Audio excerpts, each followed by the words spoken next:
bleed green? Are you an ultimate Eagles football fan? Well, you're in the right place.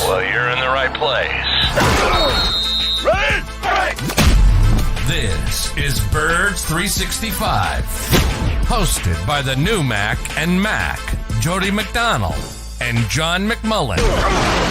Here we go! Who collectively have covered and talked about more than 50 plus years of Eagles football. Kick off your day with Birds 365. You'll get debate. We love to argue. You'll get the real story from inside the locker room. And you'll hear from some of the great football minds from around the region. You're about to become an Eagles insider. Get in the game. Join Jody Mack and Johnny Mack and join the football community that flocks to Birds 365. Birds 365 starts right now. Welcome to the NFL. Let's go! Let's go! Go!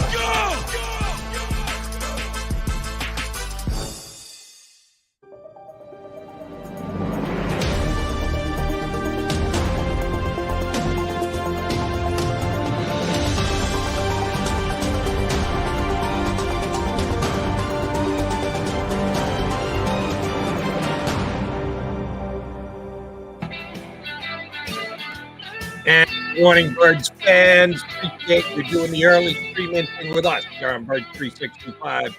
McMullen and McDonald here to hang with you. J-Mac, when we wrapped up at 10 a.m. yesterday, we knew it was only a matter of hours before legal tampering started in the NFL. Well, a couple hours and 15 minutes, and the Eagles lost a player. Took all of about 15 minutes of the start of legal tampering to the Eagles already feeling the pinch of free agency. TJ Edwards first, followed shortly thereafter by the big DT that they couldn't get re-signed. And I was okay. We all knew Hargrave was probably going. Yeah. Didn't know it was going to be San Francisco. Not good. One of the main competitors in the NFC. And the hits just kept on coming.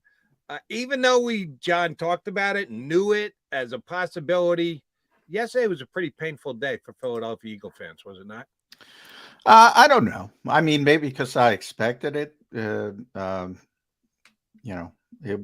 actually think it went better than expected because C.J. Gardner-Johnson and Bradbury are still out there, which indicates to me the market is not exploding for them. I think, you never know. I mean, Dalvin Tomlinson signed late last night. He got a big deal.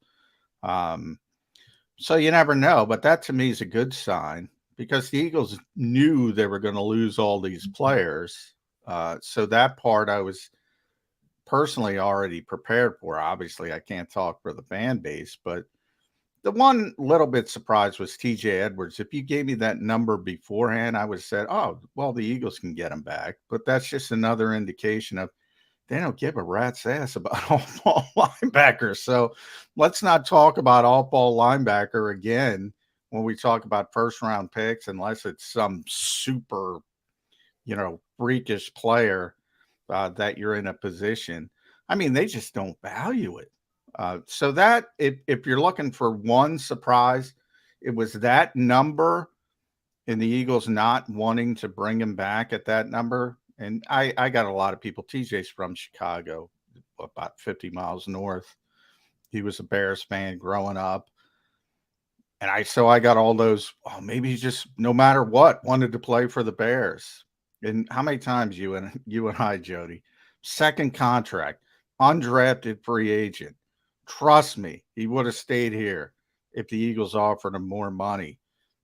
It's a business. This is his first chance to make big money. He would have stayed. They didn't want him. So if you're looking for a surprise, the number that he got, I thought the Eagles would have been able to bring him back, which indicates they didn't want to bring him back. Yeah, you and I see that one exactly the same. And we feel too many calls. I feel too many calls on the radio side. We get too many comments here on our stream. Jalen Hurts should really give the Eagles a hometown discount. That he should leave some money on the table so that they can make the team better around him. And you and I just roll our eyes and shake our heads. if there was a guy, and oh, by the way, I firmly believe that Brandon Graham did give the Philadelphia Eagles a hometown discount. Yes, And he did. more power to him. He wants to finish his career here. He'd probably going to do this dance again next year because he wants to play 15 full seasons, and that would be 2025 as 2024 as well. If a guy was going to give the Eagles a hometown discount after BG, it would have been TJ Edwards, a much honored college football linebacker who ran a slow time at the 40 and was passed over by every team in the NFL draft. Well, who reached out and gave him a chance, at least signed him as an undrafted free agent, the Philadelphia Eagles. And then who watched him work his way up the depth chart and become a guy who actually could get on the field? Well, that was the Philadelphia Eagles. And who actually gave him the chance to start in the NFL? That was the Eagles. And who got him out there on the field so he could put up these massive tackle numbers that got him onto the free agent market? That's the Philadelphia Eagles. So if there was a guy if there was a team who was going to have a break and maybe get him for a couple of bucks less, that's the Philadelphia Eagles. And he goes to the Bears for at best, market value deal. You're 100% right, John. They just don't give a flying fart about linebackers. They do not. They don't. Do not. Even with a new DC and a revamped defensive coaching staff, the philosophy hasn't changed at all. It did bother me that TJ Edwards went to the Bears. Yeah, and I'll pay. There's a possibility if you put the exact same contract in front of him, he would choose Chicago because he's from Chicago and maybe, he wants to go back home. Maybe.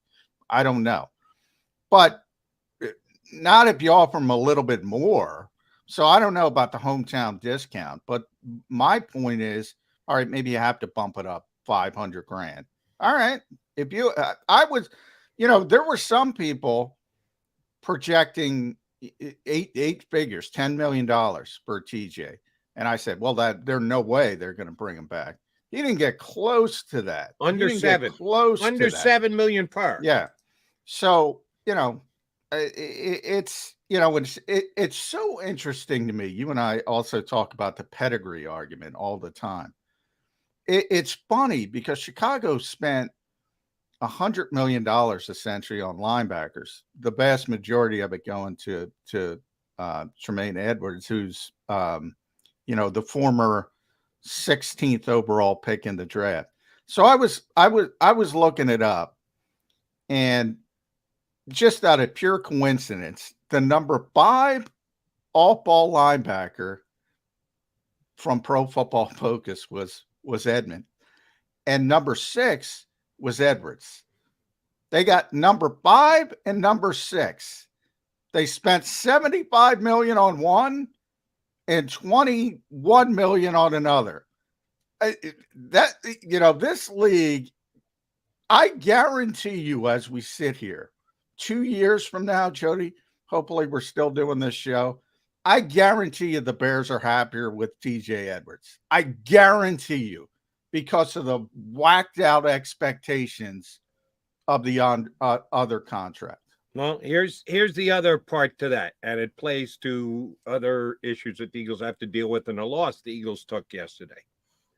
Marcus Epps and C.J. Johnson. Epps signed yesterday a 2-year deal, $12 million, $6 million per with the Raiders. If you go back and look at the numbers that Marcus Epps and C.J. Johnson put up this year, they both averaged exactly 5.5 tackles a game. And that's the number one thing that defensive players have to do is tackle.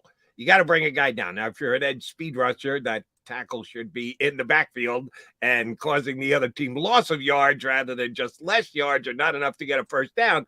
But CJ and Marcus Epps averaged the exact same number of tackles per game last year. Gardner Johnson missed, of course, 5 games with the injury. But if you do it per game, they had the exact same number of tackles. You think that CJ's getting a $6 million a year contract? I don't think so. So you know what he's getting paid for?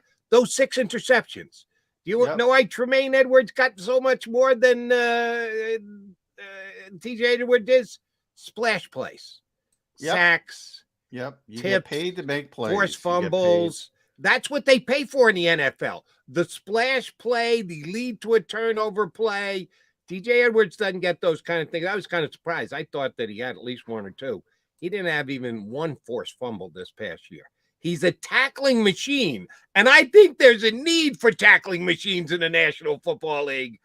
But he's not a turnover guy. He doesn't get INTs. He doesn't force fumbles. And that's what holds your salary back. If you're a splash player, you get paid. And watch how much C.J. Gardner-Johnson gets paid and compared to Marcus Epps when, in a lot of respects, they're very equal safeties. Yeah, I mean, I don't disagree. I was texting a former GM over the weekend, and he said, plays get you paid. That was his exact quote. And he was talking about CJ, because there's not maybe as much consistency as people presume, because he leads the NFL in interceptions and all that kind of stuff. So you're 100% right. I just think it's interesting. I always say, it seems to me there's more and more smart teams in the NFL. The dumber teams that seem to go by the wayside each and every year. But, man, they just – stuff like pedigree, I mean, they just default to it and default to it and default to it and default to it.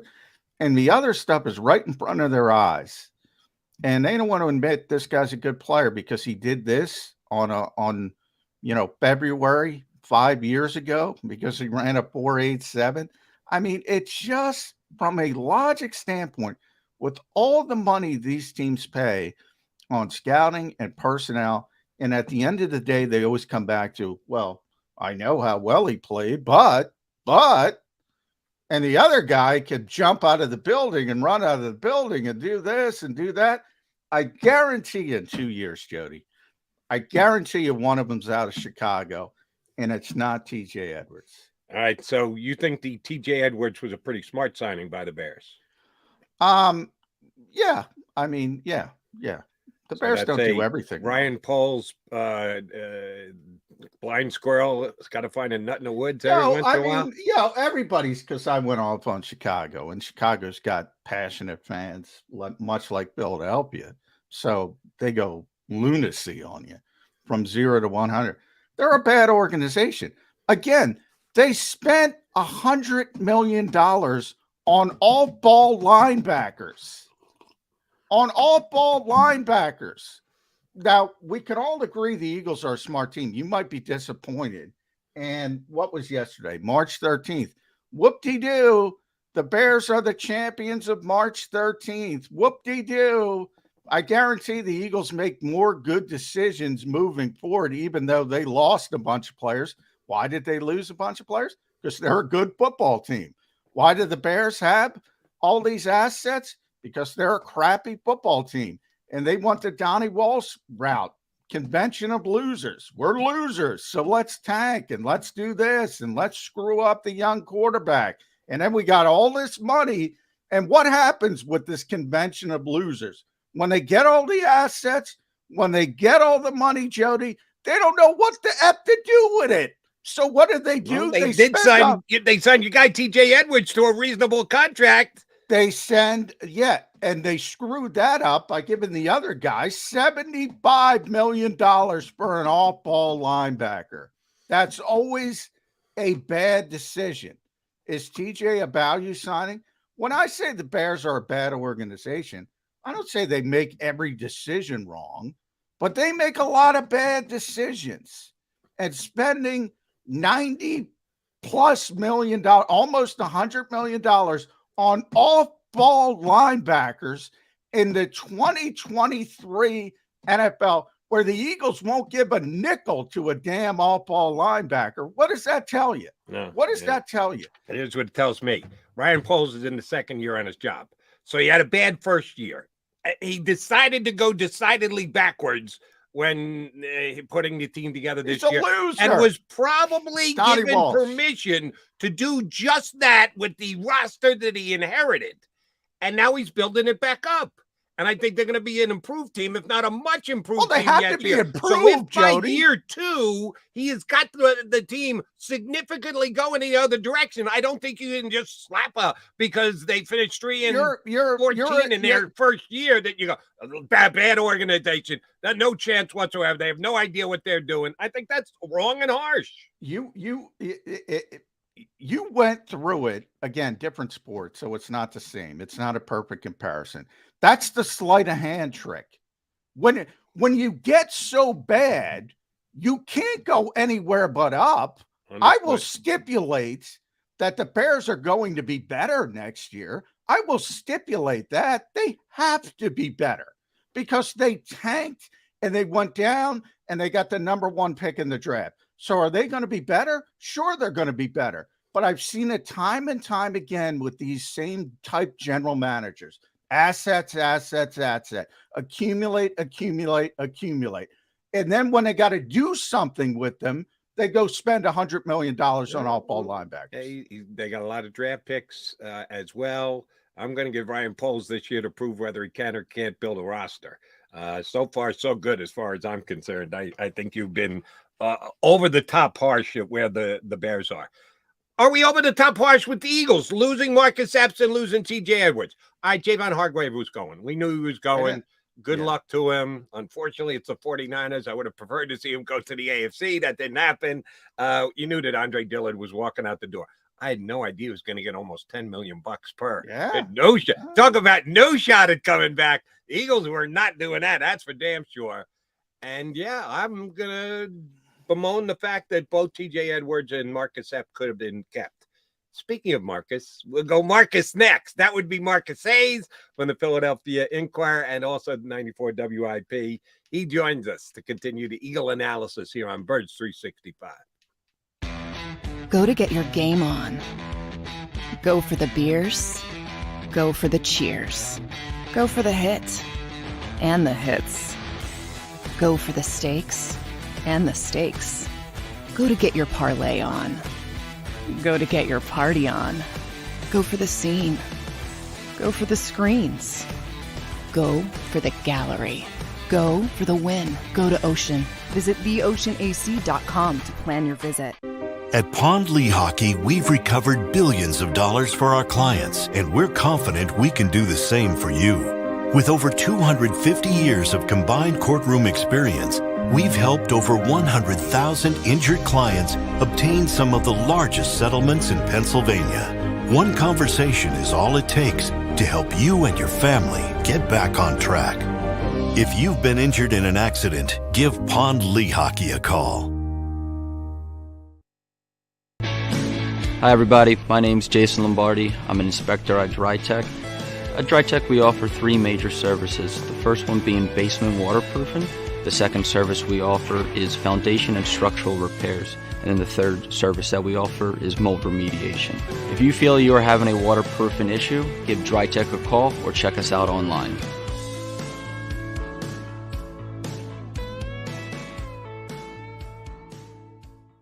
Jeff D'Ambrosio doesn't need a special event to appreciate his customers. Jeff shows his appreciation to them every day of the year. Jeff makes sure to stock more new inventory than anyone and guarantees prices and payments that nobody can beat. There are so many reasons that thousands of customers know Jeff is the easy, friendly place to do business. More for their trades, no judgment zone for credit issues, the best, most reliable service department in the country. That's why I like Jeff, and I know you will too. Jeff will satisfy you every day. Jeff D'Ambrosio, Destination Downingtown, Owner Appreciation Event. We all know that taxes are just part of life. It's true during our working years, but also in retirement. But what you might not know is up to 85% of your Social Security benefits might be taxed. Our team at Thrive Financial has helped retire thousands of people across the Delaware Valley by asking questions they never knew they needed to ask, including how their Social Security benefits might be taxed. It's time to be proactive on taxes. Get your Thrive Retirement Tax Playbook today. Plan your day with confidence. Keep the umbrellas on hand. With Action News and AccuWeather. Numerous tornadoes. Your go-to team when severe weather strikes. The water is still rising. Keeping you prepared wherever you watch. Action News and AccuWeather, the team you trust.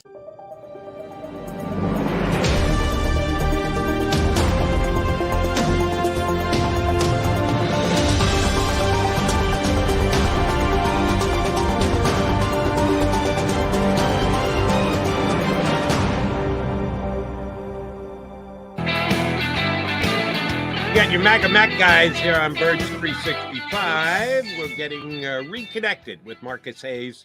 I saw him in the green room just a second ago, so he's readjusting his shot, and he will join us momentarily here on Birds 365. Looking forward to Marcus's take, because yesterday was a tough day to take for the Philadelphia Eagles, because they were I'm with might not Wasn't use the that word tough. ravaged. If Yeah. I say ravaged in free agency, Marcus Hayes, would that be a massive overstatement?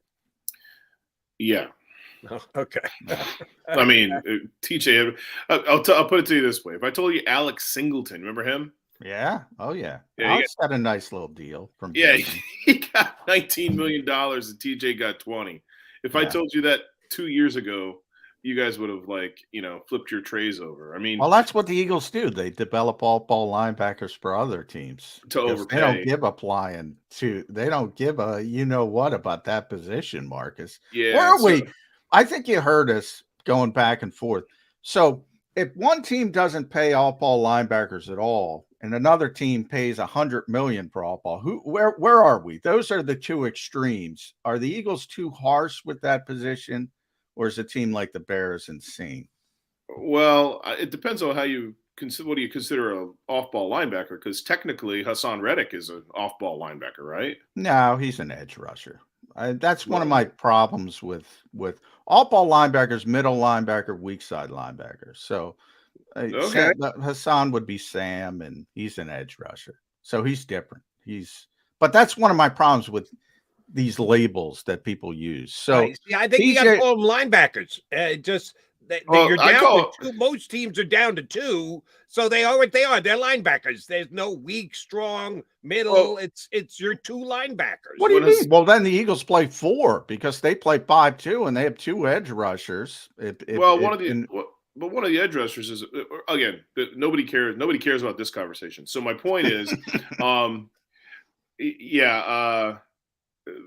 this if you're winning by not paying outside linebackers or typically weak side linebackers, then yeah, you should do that. If you're losing and paying outside linebackers or weak side linebackers, then you shouldn't do that. Right. It comes down to the W's and L's, and we'll see if the Bears get any better next. Right, but the Bears are historically horrible recently, and the Eagles are historically awesome recently. So these philosophies seem to be diametrically opposed. So you're crazy to pay a weak side linebacker. Any linebacker who's not going to get you sacks isn't worth his money.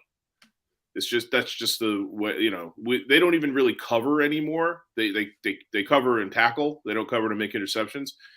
But unless you're getting to the quarterback as a blitzer or a fifth lineman or whatever, you're just not worth the money. All right. So would you say the 49ers blatantly overpaid Fred Warner? Yeah, not blatantly, because he's kind of a unicorn. He's better. You know what I'm saying? I'm saying the Bears and I think the Broncos blatantly overpaid 2 guys who are just ordinary players. Yeah, I mean there's always certain guys. Bobby Wagner for years was tremendous. He's going to the Hall of Fame. Fred Warner's very good. There's always guys at the top of the list, like Christian McCaffrey. The Eagles loved him at running back in the 2017 draft, but those guys few and far between. I just think it's interesting, the Eagles, the valuation of their positions. Clearly, we know running back on offense, off-ball linebackers to them on defense. I mean, they just rotate them. And the Kobe Dean's next up. And then they'll kind of, I don't know if Kazier's coming back, and they'll say, all right, who can we pick out of the refuse bin for $3 million when everything is picked apart? And they think they can get through with that. Yeah, the $3 million number is interesting because Kazier got 5 last year. And I thought they massively overpaid him. And I was right. He was very good. I know TJ's. You don't think Isaiah White had a solid season? Is he signed? Is anybody beating his door down? No, he wasn't very good. He did not play well.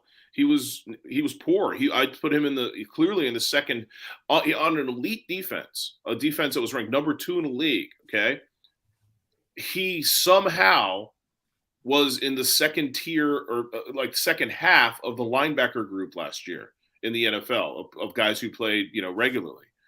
You realize how many plays were there for him to make and how few he made. With all that talent around him, that talent couldn't elevate him, period. So, I mean, it's more than damning that Kaiser White is unsigned than it is that TJ Edwards got overpaid, probably by, twice what he's worth. Okay, so you think that they can just plug in Sean Bradley or Davion Taylor or Christian Ellis next year for Kaiser White if he signs today with another team? I think there are tons of Kaiser Whites out there. All right. Yeah, and I think Nakobe Dean is appreciably better than TJ Edwards. TJ Edwards was a guy who got paid playing in the middle of a bunch of really good players because he got to make all the tackles. If anybody got past the line of scrimmage, they usually got hit by the time they got to him, and he was able to make all the tackles. The TJ Edwards who really exists, the real TJ Edwards, the guy that was targeted by the Kansas City Chiefs and was the worst player maybe in the history of Super Bowls in the Super Bowl. I mean, if you look at his tape, he makes no right decisions. He is just. It's almost as if he didn't know how to play football in that game. And I love TJ Edwards. I think he's a great guy. And I was baffled at how, I guess, effective he had been. But Andy Reid said, hey, what I'm going to do is target this guy. And TJ Edwards was always in the wrong place, always at the wrong time. So that said, if you are keying on TJ Edwards in any scheme, if you're going to be the copycat, that's the guy you're targeting. And, I hope for Ryan's sake, teams don't do that because TJ's not going to get better in a new defense with fewer weapons around him. I think you're being a little bit harsh on TJ, but I like your day one theory. So I want to go down that route, Marcus. Mm-hmm. Because I'm with you. I mean, ultimately, I don't think the Eagles had a bad first day because I knew what was coming. I think they had a good first day from this perspective. CJ Gardner-Johnson's still out there. James Bradbury's still out there. That kind of tells me their markets aren't quite what they expected them to be. And if you can get those two players back, or even one of the two, most likely CJ, I think that's a positive. How do you see that spin? Well, I'm not sure that they didn't get what they expected or the offers they expected. I think both James and CJ recognize that this is going to be their shot to get really paid. So they're taking their time. And I think they probably got 3 or 4 pretty good offers. And they both want to stay with the Eagles because the offers came from teams that aren't going to be as good. So I think this is the negotiation time. I think they're sort of figuring out what they can do and where, how much it's going to cost for them to lose, how much they're willing to take to lose, assuming that the Eagles are the best team that's made them an offer. And the Eagles are going to be good next year. I think we agree on that. They may not be the best team in the NFC, but when James is going to be 30, I think next year, or 29. Yeah. And CJ's, this is probably going to be his big deal. He's been hurt, so you got to choose where your legacy is going to be in this contract. Sorry, go ahead, Marcus, finish. So, yeah, I mean, I think you're right. I think that nobody blew them away, John, but even if they did, both of them are going to give the Eagles plenty of opportunity to match. And if you look at the rest of the market, they don't really have to worry about, losing because of time. Nobody else is going to get the money they're offered because they might be the best players at their position available in this free agency period. All right, since we're in the defensive backfield, I got to talk to you about a guy who's not a free agent, but he could shake free at some point, and that would be Darius Slay. Within the last week, came out that the Eagles told Darius, hey, if you want to see if there's a trade out there for you, we give you permission to do so. Slay couldn't get on his podcast fast enough to go, hey, I didn't ask. That was their suggestion to me, not my suggestion to them. He probably has, through his agent, had conversations with other teams. But what happens if he just plays hardball, Marcus, and says, yeah, no, hey, your idea to trade me, I don't want to be traded. And if you guys aren't willing to talk in the neighborhood on an extension that my agent has brought to you, I guess I'll just play the 2023 season under contract that I already have. $26 million cap hit for a cornerback. Talk about going above and beyond what Eagles usually do. What'll happen if they don't get something work out? Will the Eagles cut Darius Slay? It depends on how they value him and how he values himself. I mean, Darius Slay, my understanding, wants, he's got another year on his contract and he wants a 2-year extension beyond this year. So 3 years total, right? The Eagles want one. They want to lessen, ease the cap hit by a year and essentially guarantee him the next 2 seasons. I don't know that Darius Slay is willing to gamble the second year of guaranteed money. He hasn't been as good here as we thought he was going to be. He's been good, but he hasn't been big play Slay. He just hasn't. The 2 years aggregate there, and there's no reason a cornerback should be getting roasted, 5 times, 6 times last year, John, by the premier receivers, not this past season, but the season before. Yeah, he had a great first half, really slid in the second half. Obviously, the Jefferson game, he was great, but they let him play really physical. He could have had 3-4 interceptions. He probably could have had 3-4 penalties. But later in the season, yeah. No, I'm talking about the year before. Oh, the year before, yeah. Right. People started, yeah. So you've got 2 years. Well, you've got a year and a half of a 2-year stay where he wasn't that guy, right? So does he want to gamble that he's going to be that guy an entire season and approach free agency? Or does he want to have 2 more? And here's the enticement for Darius Slay. And it's sort of, I don't know, intangible. He's respected here. Philly's a big place. The team's going to be good. He loves attention. He posts himself giving banana pudding to his teammates every weekend. His wife likes it here. Okay. And he's going to be paid for 2 years. And who knows, maybe a 3rd year comes from that. But it's a heck of a gamble when you're, I guess he'll be 32, to say no thank you to a 2nd year when you're going to hit free agency at 34, 35 as a cornerback. Yeah, even I think that's part of the problem, even at 32, and his birthday's on January 1st. So he'll turn 33 January 1st of next year. And let's be honest, I mean, the NFL doesn't like to pay corners when they hit that number. So that's kind of where the Eagles are with Darius Slay. It's a very difficult situation because I think people, that old school mentality of a lockdown corner, I don't think that exists anymore, Marcus. I mean, the game has shifted so much towards the offense. You're going to get beat. Jalen Ramsey gets beat every year. He goes from Jacksonville to the Rams. Now he's with the Dolphins, and everyone says, Jalen Ramsey, he gets beat by Tom Brady in a big spot in the playoffs. It happens to everybody in the modern NFL. But I do think we can sit and look at the Eagles last year and say they had pretty good corner play. And they haven't had that in a long time with Darius Slay and James Bradbury. 2 corners like that. Throw Avonte Maddox in when he's healthy. Where are we going with this defense, Marcus? I mean, if number 2 in the NFL isn't good enough, if 70 sacks isn't good enough, if the DC stinks like so much of the fan base says, what chance does Sean Desai have? Well, that's the thing. As we get further away from this season, I'm more and more convinced that the Eagles, Howie Roseman and Jeffrey Lurie, and maybe even Nick Sirianni, did not think this defense was exceptional. I think they look at this and say, okay, these are the quarterbacks we played. This is the schedule we played. These are the offenses we played. These are the plays we made. And the sort of the trademark of this defense, John, was drop back. The quarterback looks downfield, hitches because you've got pretty good coverage from pretty good defensive backs.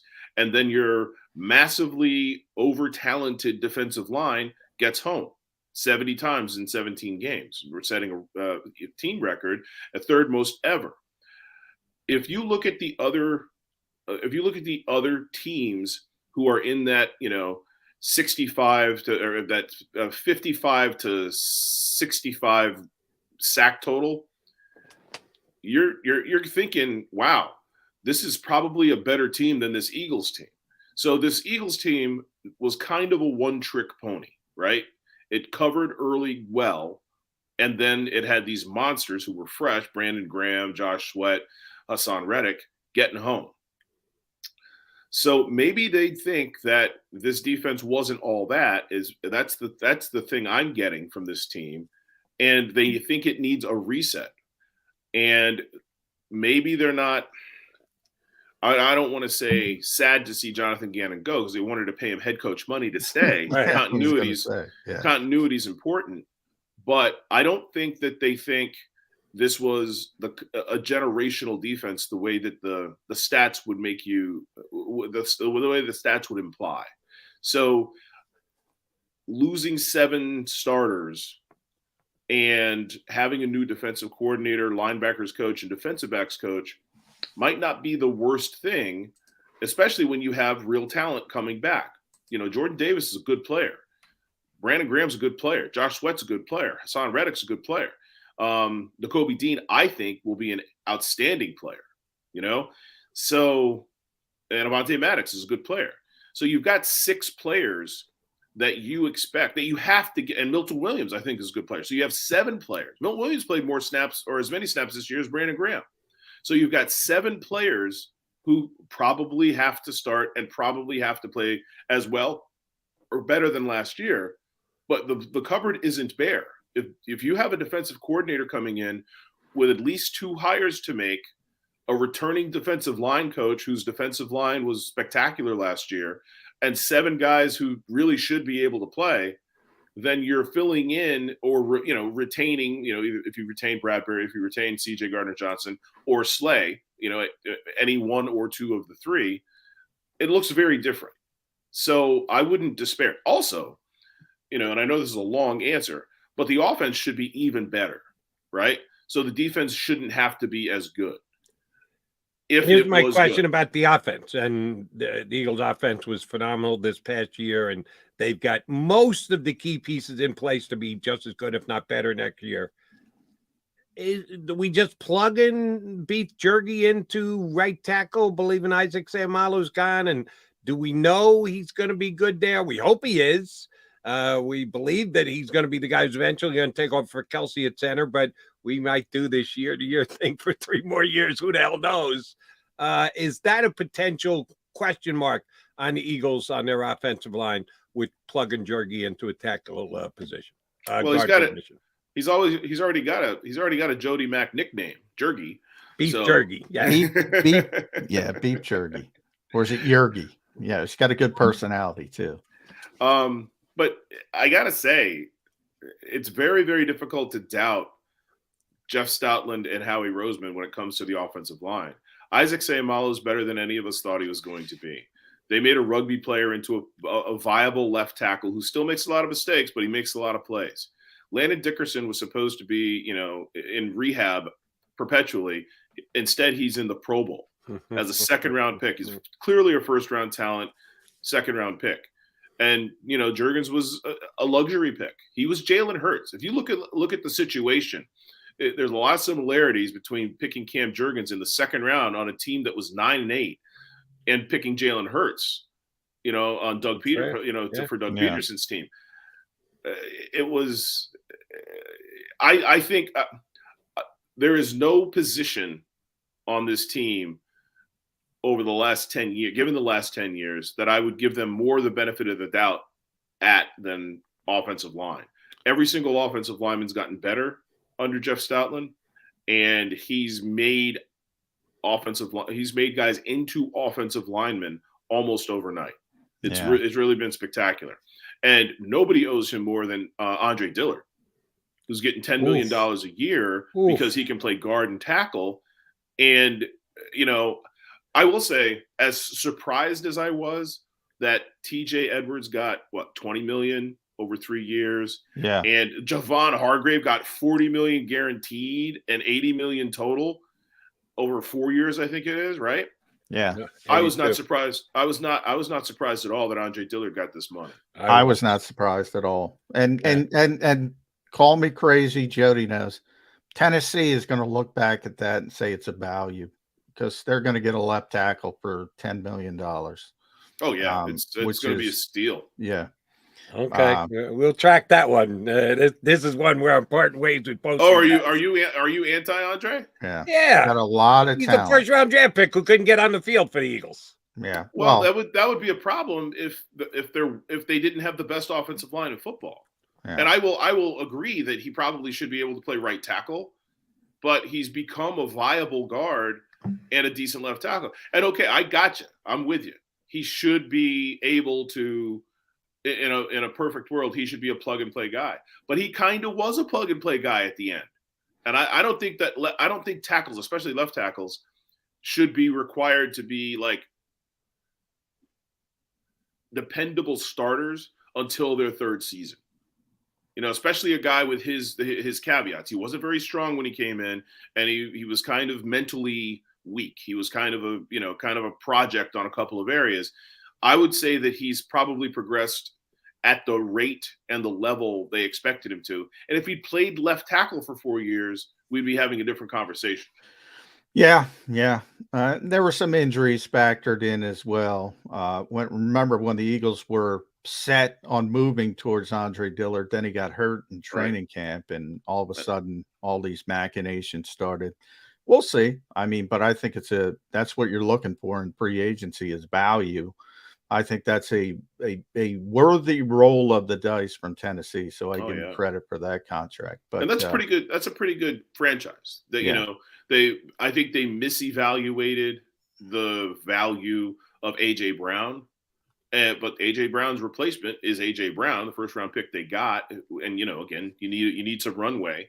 But they've typically been a pretty well run organization who understand football players. Yeah, they have been. They kind of fell apart last year, and the AJ Brown got John Robinson fired, but they have been a good organization. Marcus, we didn't get a chance to talk to you last week. I know you were on with the Sports Take guys, Rob and D Gunn and Barrett.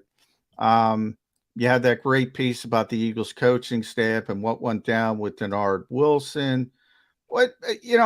Anytime.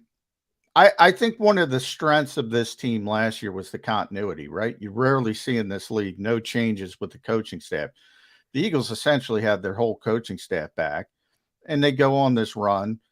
This year, they suffered the attrition, and now when you bring in new guys, there's always political wins, right? There's always people that are upset, maybe go in a different direction. Are we at a dangerous point when it comes to this coaching staff and Nick Sirianni? Because we saw it. You go back to Andy Reid's first staff, unbelievable. But the attrition started, and Andy was so good, it continued on for a while, but eventually lost so many good coaches. We saw it with Doug as well, in more of a sped up fashion. How concerned are you that some of these political things and what went on with Denard Wilson could affect this team, this coaching staff, this franchise? Concerned? I don't care. I hope it does. Well, I know you don't care, but concerned for the success of the team. I know we don't care. More machinations, more Machiavellian. The team is probably going to suffer for it. The adjustment period for being a hired assistant coach, being an assistant coach hired onto a staff to replace somebody else is probably the worst possible scenario, right? You want to come in as part of the platoon that landed and did what they had to do. I mean, these guys were, that coaching staff, if you remember, had to go through like COVID protocols, right? Yeah. They went through a lot. None of them, you could argue Denard was probably the most qualified guy on the staff to do the job he was hired to do. I mean, you could argue Shane Steichen as well, but Shane Steichen, when he was hired, was considered to be a catastrophe as an offensive coordinator in San Diego, or wherever they were. Yeah, it's continuity in the coaching staff. I would, for me, be number one, unless you have a guy who's done a really bad job. And I'm certain, I know that Denard Wilson did an excellent job because of what he was asked to do. He was asked to incorporate in a scheme that doesn't allow cornerbacks to sort of express themselves. He was asked to incorporate James Bradbury and CJ Gardner-Johnson, who was switching, making the full-time switch from nickel corner to safety, with Darius Slay and Avonte Maddox, who were established in this defense that you expected to be a little bit more aggressive than they were the first season. And Marcus Epps, God bless him, you know, the TJ Edwards of the secondary, right? And he did a wonderful job. And it was a fractious defensive backs room. You know, they had to talk to CJ Gardner-Johnson a couple of times about being CJ Gardner-Johnson. Darius Slay throws Josiah Scott under the bus on Christmas Eve. Mm-hmm. There are lots of things going on in there, and he kept it cool. Now, that's not to say whoever who replaces him can't do the same thing or will face the same challenges. But that didn't make sense to me. If you expected your team to be a contender, why introduce an element of uncertainty? You know what I mean? That you don't need to introduce. Was a bit of a surprise too, I think, to a lot of us. I think I asked you this the last time we had John Marcus. So if I'm repeating myself, I apologize. But I've asked it to basically everybody since the season ended. Do you think Kenneth Gainwell can be the lead back for the Philadelphia Eagles this upcoming season? And you can take some wiggle room into what lead back means. Just basically the guy who carries the ball the most. I don't want to put a hard and fast number of touches on it because that can surely vary. But somebody's got to be the lead back, get it more than anybody else this upcoming season for the Eagles. Do you think Kenny Gainwell's good enough to be that guy? No. I don't think he's big enough, strong enough, tough enough to be that guy. And I don't think he's good enough. I mean, one of the more underrated aspects of Jalen Hurts' abilities is his ability to hurt you with his legs, and you're scared of that. But and I think Kenneth Gainwell profited from that maybe more than anybody else. But when you're the feature back, you know, when you're Miles Sanders, you know, teams are going to key on you more. So if he's the guy getting the ball most, those RPRs aren't going to be quite as effective. You know, those draws aren't going to be quite as effective. You know what I'm saying? I only see him in his career as being, you know, like a third down back. Change of pace guy, right? Yeah. That's not a knock on him, but that's just what the NFL kind of is. And if you ask him to play 17 games at that size and take that kind of punishment, you know, it will end badly, I think. At Ink Stained Wretch, there he is. Marcus Hayes, Inquirer.com. Listen to him here on WIP as well. Marcus, before I let you go, last one from me. You mentioned a little bit about CJ Gardner-Johnson and the personality. Boy, that's a big personality. You think that helps the Eagles? Because, I mean, New Orleans moved on from him for a reason. We talked about earlier in the conversation about not signing on day one. There could be other points to it. He could have multiple deals, as you said. He wants to think things over. You think in a weird way that personality can help the Eagles keep a player? Because there are certain teams that don't want to bring that into their organization, and the Eagles have enough veteran leadership. The Jason Kelce's of the world, the Brandon Grahams who are back, Jalen Hurts, the old soul playing quarterback, even though he's young. There are certain teams that don't want that. You think it helps the Eagles? I think it helps them in their quest to keep him, but I'm not sure that keeping him necessarily helps them for that reason. That's the drawback, right? And this assumption that they have the gravitas, the leadership in that locker room to take care of him. And we're talking about a fifth-year player, right? Yeah. Why do you need to take care of them? It's a good point. Okay, number one. Number two, I think we agree. Certainly, they've lost Javon Hargrave, who was kind of a leader, but they're probably going to lose Fletcher Cox. It was his defense. He was the sheriff. Brandon Graham is not a guy who can go to another guy and say shut up, because Brandon Graham needs to shut up a lot of right.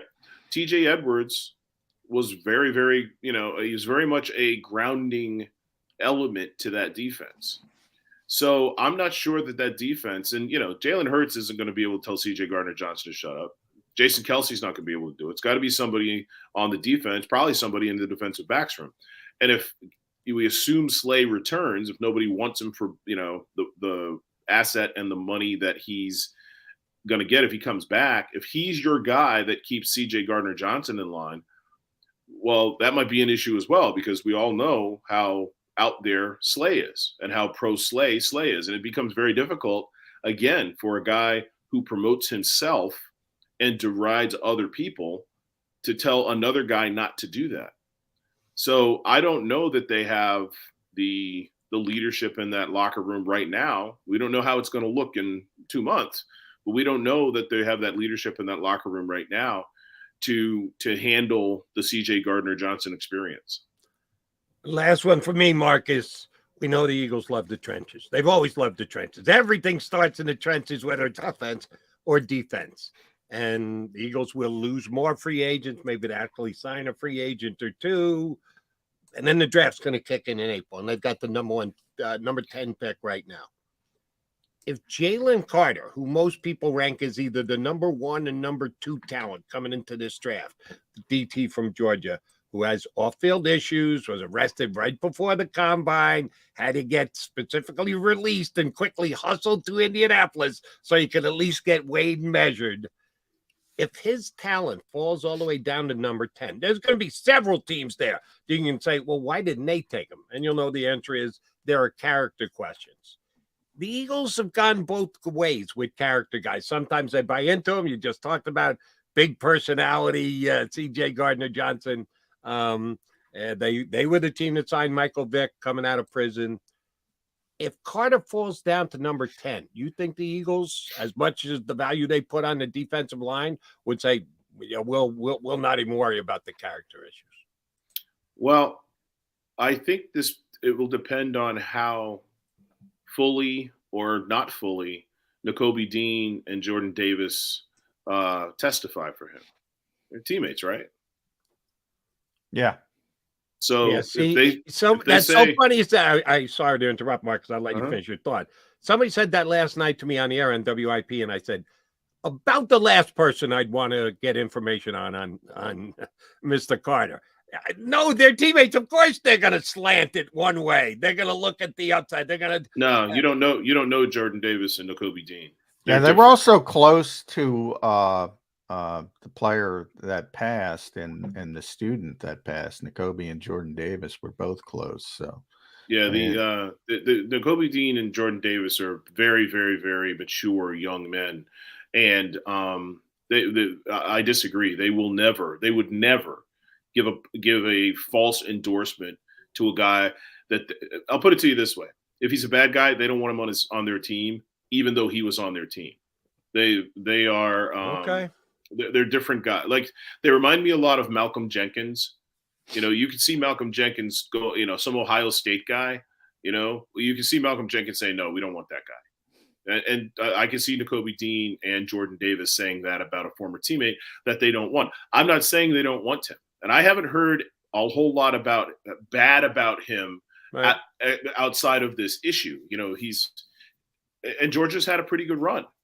Georgia and Alabama have a pretty good run with character guys over the last, 3 years, 4 years? Yeah. There's going to be a bad apple, but everybody knows who the bad apple. The other thing is, when a guy comes out of a really good program with that reputation, because a lot of teams are able to, a lot of programs can hide that. When a guy comes out of a program like that with a bad reputation, that's usually right. I don't know. It's like the shield, right? The brand of Alabama, the brand of Georgia is too precious to the players to risk sullying it. So I think you get a lot of truth coming out of there. I may be wrong, but I will say this, it's been my job for 33 years to be around these young men, these young football players. And the vibe I get from Jordan Davis and Nakobe Dean is that professionalism is first. So I think that they would give you an honest report one way or another, about anybody coming from a program that they're familiar with. Yeah, we got 7 more weeks before the draft, so there will be a lot more investigation done right. on Mr. Carter between now and then. It's where Big Dom makes his money. That's right. where it comes down to. Yeah, and the Did big Dom, title. Does he do his research while tied to the coach's hip? I didn't know they actually shook him out to do a little research. Oh no, he spends when we're not around them, he's gone all the time. Springtime, he's constantly on the road. He's checking everybody. It's astounding how much he moves. Right. Yeah. But you don't notice it because you only see him on Sundays, and he's always right off the hip of the coach. So you think he's there 24/7. Not the case. Marcus, we appreciate whenever you jump in with us. You did a great job again today. Thank you very much. We'll certainly be getting you on a little further into free agency and absolutely before the draft. Thanks for doing it today. Thank you for having me. Thanks, Marcus Hayes, Philadelphia Inquirer at Inkstained Rich on Twitter. Love that handle. And you can catch him on WIP as well. All right, Johnny Mac coming back. We still got plenty to break down. Next hour, we'll have our bud Chris Franklin. Usual Mr. Monday. He's a Tuesday dude today. We're trying to stick with Eagle guys as free agency continues. Tough day for the Eagles, Chester. Not a crushing day because we saw a bunch of it coming. But you can't spin it as a good day either when you lose TJ Edwards and Marcus Epps. We'll continue our evaluation of the Eagles in free agency next here on Birds 365. Go to get your game on. Go for the beers. Go for the cheers. Go for the hit and the hits. Go for the stakes and the stakes. Go to get your parlay on. Go to get your party on. Go for the scene. Go for the screens. Go for the gallery. Go for the win. Go to Ocean. Visit theoceanac.com to plan your visit. At Pond Lehocky, we've recovered billions of dollars for our clients, and we're confident we can do the same for you. With over 250 years of combined courtroom experience, we've helped over 100,000 injured clients obtain some of the largest settlements in Pennsylvania. One conversation is all it takes to help you and your family get back on track. If you've been injured in an accident, give Pond Lehocky a call. Hi everybody, my name's Jason Lombardi. I'm an inspector at DryTech. At DryTech we offer 3 major services, the first one being basement waterproofing. The second service we offer is foundation and structural repairs. And then the third service that we offer is mold remediation. If you feel you are having a waterproofing issue, give DryTech a call or check us out online.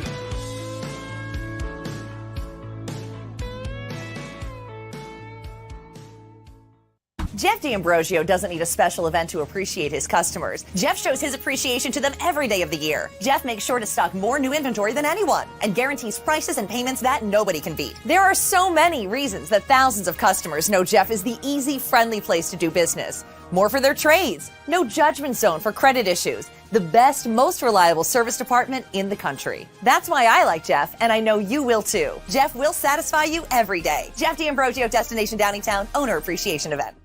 We all know that taxes are just part of life. It's true during our working years, but also in retirement.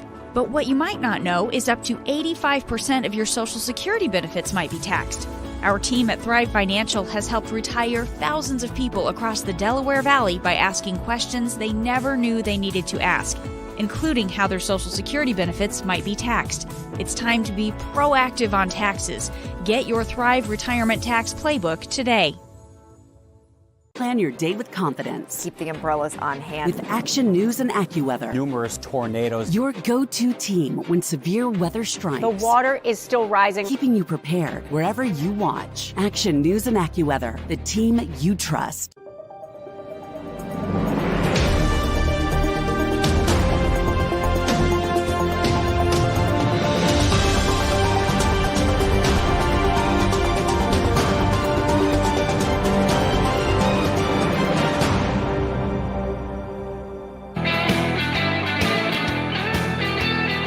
John McMullen, I'm Jody McDonald. That makes this Mac and Mac here on Birds 365. Always like having Marcus Hayes on because he does not lack for strong opinions. Boy, Marcus to TJ Edwards is like gross. That's where I was going, Johnny Mac. Yeah. I had no idea that the Eagles lost the Super Bowl because of TJ Edwards. Yeah. I would suggest I don't that think he had a great Super Bowl, but I think Marcus was a little harsh on TJ. I think TJ had a great season. Man. He did not have a great game in the Super Bowl. Agreed. No.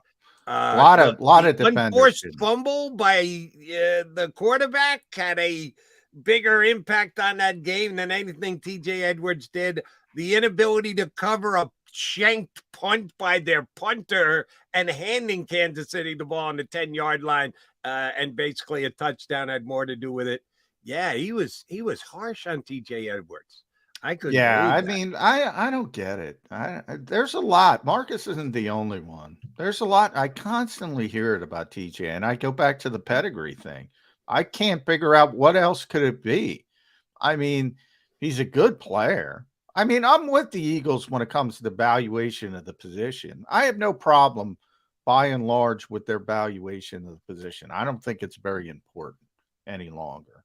But I don't think the number he got was very big. I think there's I brought up the Bears and the Eagles as the two extremes. I think there's a big middle space. You can give a TJ Edwards contract and just say, all right, that's cost effective for a guy who played at a Pro Bowl level, but you don't go to the extreme of paying him like Hassan Reddick, who's an edge rusher.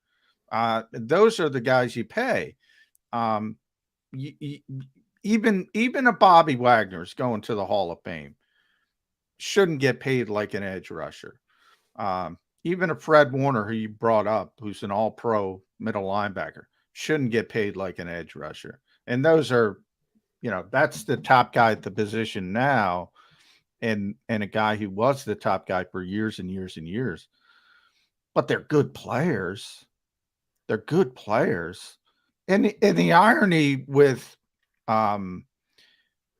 Chicago had Roquan Smith, and they said, well, we can't pay Roquan Smith. And then they go out and pay Tremaine. Now he's a different type. He's a different type. And they want that Matt Eberflus cover 2 more than the downhill explosive Roquan Smith. So I get it from that standpoint. But yeah, I mean, what I give the Eagles credit for is their discipline. Sometimes I think they're too disciplined. Yep. When it comes to a player like TJ Edwards. And I give them credit for their discipline and their commitment to the trenches, because I continue to say the Eagles signed no one yesterday. Well, that's not true. They did sign a free agent yesterday. Mr. Toth is coming back. You and I talked about it last week when the Eagles released Brett Toth, and we're both a little surprised by it because he was they talked about him well, despite the fact he couldn't get on the field because he's hurt. But anytime you got comments, you got quotes from any Jeff Stoutlands and or anybody else on the Eagles staff who was, we still like Brett, we still have faith, and we still think he can develop. And then they just turn around and cut him after holding on to him for as long as they did, and never getting a chance to ever let him prove whether he is or isn't a player. And then they turn around and re-sign him yesterday.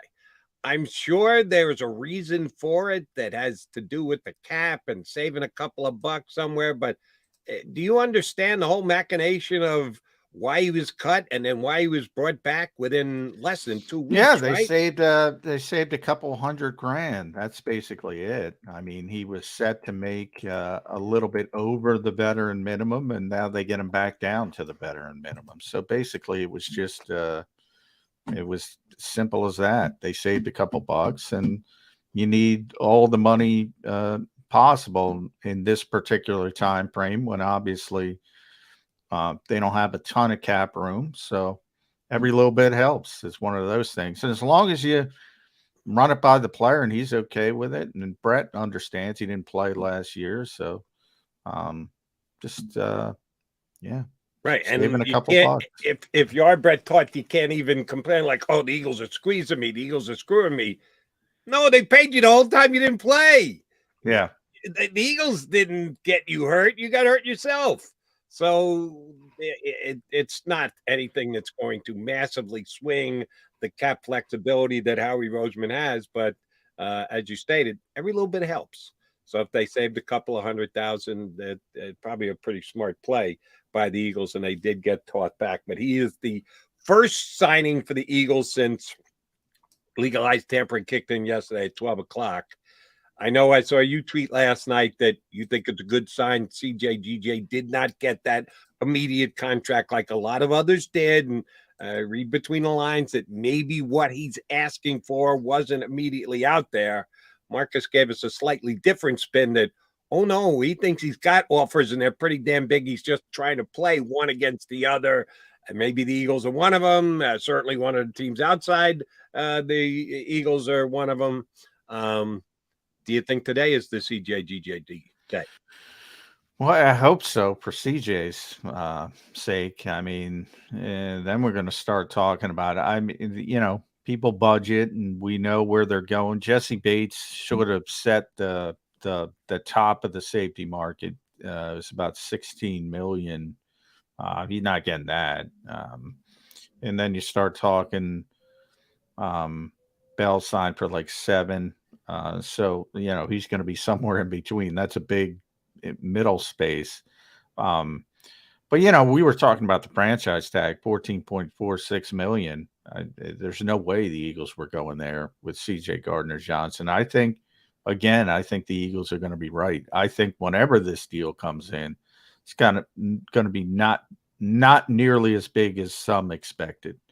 And we'll see. I could be wrong, but we'll see. I don't think it's going to be as big, and I think that's helpful for the Eagles, obviously. But what do you think the fair number is? What do you think the market value, not overpay, not underpay, the market value, years, and I know the guaranteed, so we're kind of getting into the weeds here, but what do you think what do you think it should be?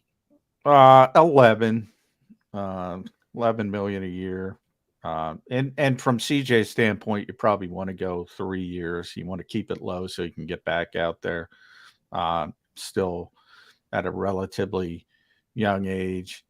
Yeah, I mean, with all you brought up the good point at the outset of the show, and I got that exact quote from a former GM. Plays get you paid. Yes, he made a lot of plays. But he's not a consistent player. And I think I talked about the Eagles' discipline. They're disciplined. They know what he does well, and they know what he doesn't do well. And again, Pro Football Focus is not the be all end all, but I think when I told you where they had him graded, it kind of surprised you. It didn't surprise me at all. It's 40s, in the 40s. I'm looking it up. There's not a ton of consistency there from play to play, but he makes splash plays. So you got to go somewhere in between. 49th best safety in the NFL, according to. Yeah, I thought he would have been ranked higher than that. That absolutely. It surprised me when you gave it to me the other day. It still surprises me as I sit here right now. Yeah, maybe Pro Football Focus doesn't put as big an emphasis on. Well, they put up they don't do, and that's part of the problem with Pro Football Focus. I mean, to be honest, you should be given more of a bump for explosive plays, splash plays, whatever you want to call them. And they put more value on consistency. In other words, that big interception isn't going to give you a big leap over just doing your job on a particular play. So it doesn't necessarily give you the full view of how teams value, because teams want guys who make plays. Make no mistake about it. Dallas has this conversation all the time with Trayvon Diggs and all their fans, and he makes so many plays. But guess what? There's a price to pay for being like Trayvon Diggs. Marcus Peters for years was the same way. he was a playmaker, but he gambled and he gave up plays. Jalen Ramsey, not to that extent, a lot the same way. It's a give and take.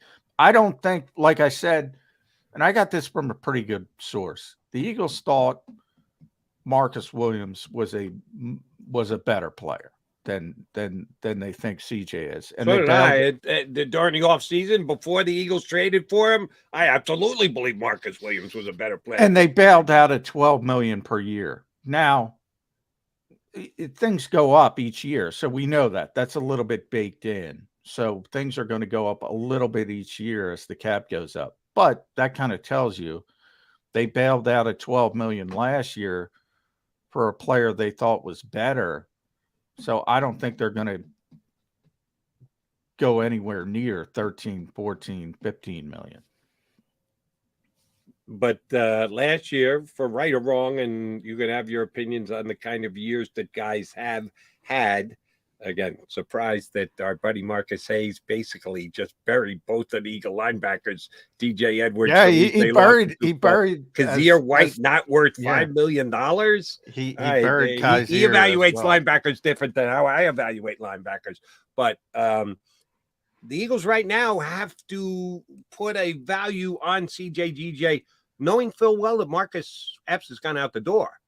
It's one thing to evaluate him when Marcus Epps is still a possibility to come back and be his running mate, and you got one of your two safety spots covered with a guy who's gone an entire year as a starter in the National Football League. The other one is Reed Blankenship plus. Now, don't take that as a critique of Reed Blankenship. He did a solid job filling in for the injured C.J. Gardner-Johnson last year. I always applaud those who overachieve from their pedigree, undrafted, kind of like TJ Edwards. But am I ready to go? Reed Blankenship is ready to start for the next 2 years at one of the two safety spots for the Eagles? Maybe.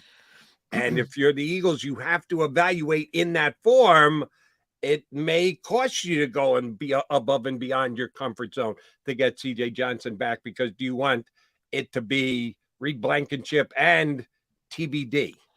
Which we don't know if that's another free agent or a draft pick or somebody from the moon. Somebody's got to start at safety for the Eagles next year, John. Yeah. Well, I mean, clearly, I think they wanted one back at safety and they wanted one back at linebacker. Maybe they didn't want one back at linebacker because Marcus is right. I mean, Kaiser, he's okay, but I think you can replace him pretty easily. I'm higher on TJ than Marcus is. I'm higher on TJ than the Eagles are, obviously. But yeah, I mean, safety, they value a little bit more than linebacker. And we saw, how they were able to cobble it together last year. Think about it from that perspective. Well, they were okay going with Marcus as a young, untested player, but they wanted to get that other safety to the point they kept looking for it. They tried to sign Marcus Williams. They looked at Honey Badger. They looked at another safety who I'll remember in a second, as I think. And they couldn't get any of that done.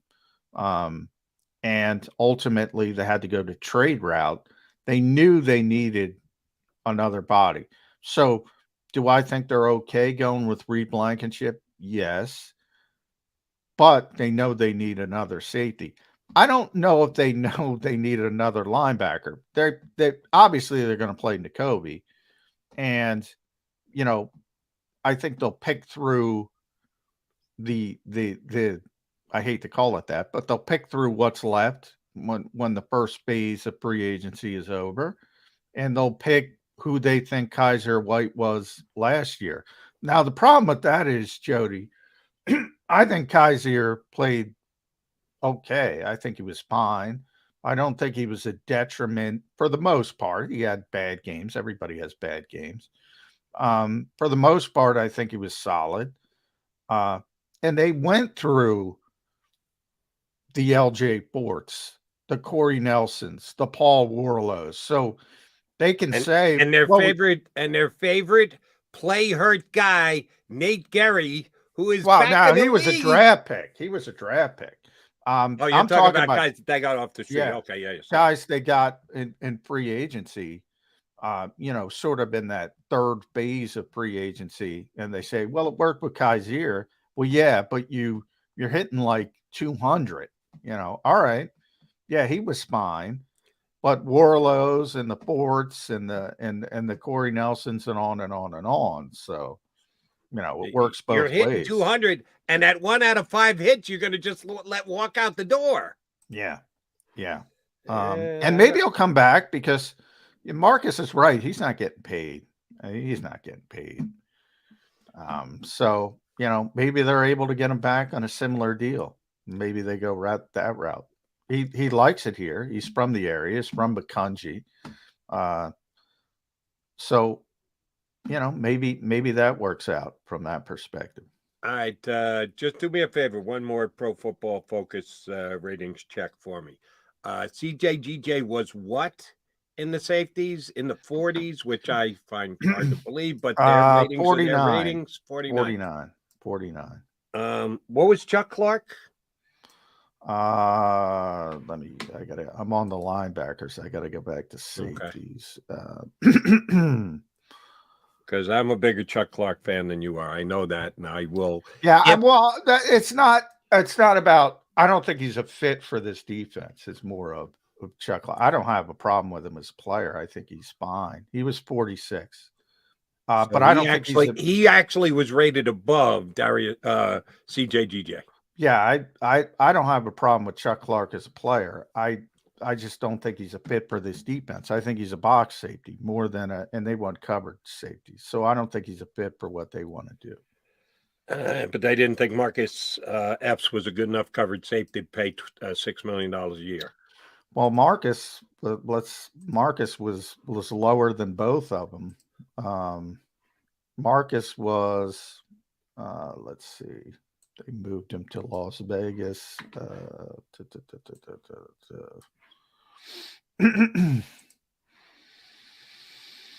Marcus was 71. So, well, then that tells me Eagle fans have right to question the Eagles' ability to evaluate safety play. They got CJGJ for a really good price. Nice deal by Howie Roseman. But now you got to be able to keep him. If you only rented him for a year, then all of a sudden that price that we thought was rather inexpensive, all right, he helped us get to the Super Bowl, but now he's gone. It's an ever ongoing procedure to evaluate the players and the individuals who get the players. And if that's all they get out of CJGJ, it's not really as good as a trade that Howie Roseman made as we've been giving him credit for. Hey, John McMullen, I'm Jody McDonald. We are Mac and Mac Birds 365.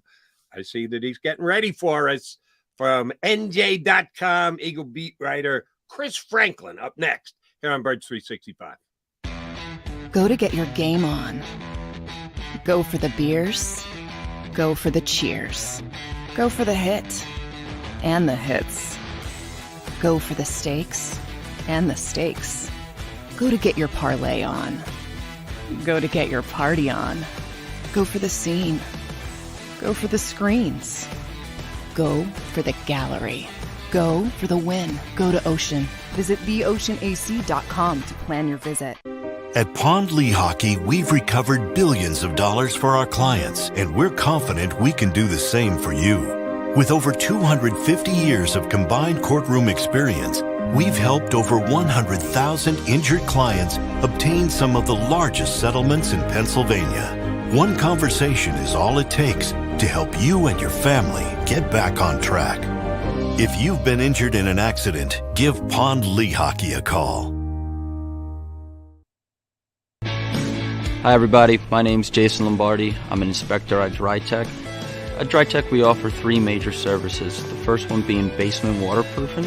The second service we offer is foundation and structural repairs. And then the third service that we offer is mold remediation.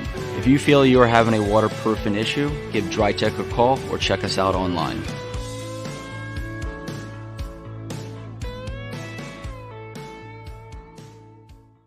Jeff D'Ambrosio doesn't need a special event to appreciate his customers. Jeff shows his appreciation to them every day of the year. Jeff makes sure to stock more new inventory than anyone and guarantees prices and payments that nobody can beat. There are so many reasons that thousands of customers know Jeff is the easy, friendly place to do business. More for their trades. No judgment zone for credit issues. The best, most reliable service department in the country. That's why I like Jeff, and I know you will too. Jeff will satisfy you every day. Jeff D'Ambrosio, Destination Downingtown, Owner Appreciation Event.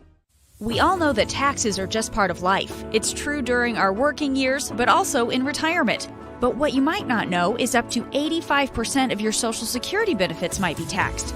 Our team at Thrive Financial has helped retire thousands of people across the Delaware Valley by asking questions they never knew they needed to ask, including how their Social Security benefits might be taxed. It's time to be proactive on taxes. Get your Thrive Retirement Tax Playbook today. Plan your day with confidence. Keep the umbrellas on hand. With Action News and AccuWeather. Numerous tornadoes. Your go-to team when severe weather strikes. The water is still rising. Keeping you prepared wherever you watch. Action News and AccuWeather. The team you trust.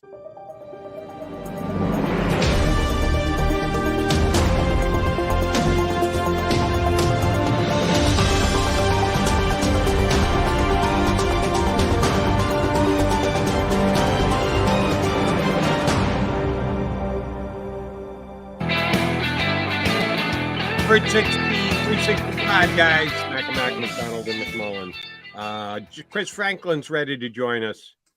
What's the T in the background there? But you got a new fancy wall as the backdrop. Where you coming from today? I'm coming live from the Mullica Hill newsroom. That's the T from the old Gloucester County Times building. So that's where they got that. So, all right. Might as well try to use this today. Try to mix it up a little bit. Yeah, nice. I thought I was going to have to say thank you, Father, for I have sinned with that. I said I did not give enough salary cap room for the Eagles. I apologize. I did not do that. I thought it was a big T for thank you. Thank you for getting Brett Toth back. Day one of Eagles free agency. Thought it was an homage to TJ Edwards, who is no longer an Eagle, and Johnny and I are both questioning that. Yeah. Marcus Hayes isn't. He's ready to run him out of town. So why don't we start there? Less than $7 million a season, 3-year deal, good percentage guaranteed, but not an outrageous percentage guaranteed. Eagles make a mistake by I'm assuming they I think it's a foregone conclusion they didn't match. They could have gone slightly above if that was going to decide it. Eagles make a mistake in their evaluation of TJ Edwards yesterday. Well, first of all, it's Brett Tough Day, so we all should appreciate that. It's not about TJ Edwards getting out. But when you look at the way that personally, I like TJ a lot. In the form of the way the scheme fit, but I think when you have a guy like Nakobe Dean that's sitting behind him, and the small sample size that you saw when he was playing at the middle linebacker spot, I think that was enough for them to say, "Hey, you know what? Let's elevate them." I always thought it was going to be either Edwards or Kaiser White was going to be coming back, and this first move, especially even for the amount that he signed for, which I was shocked that.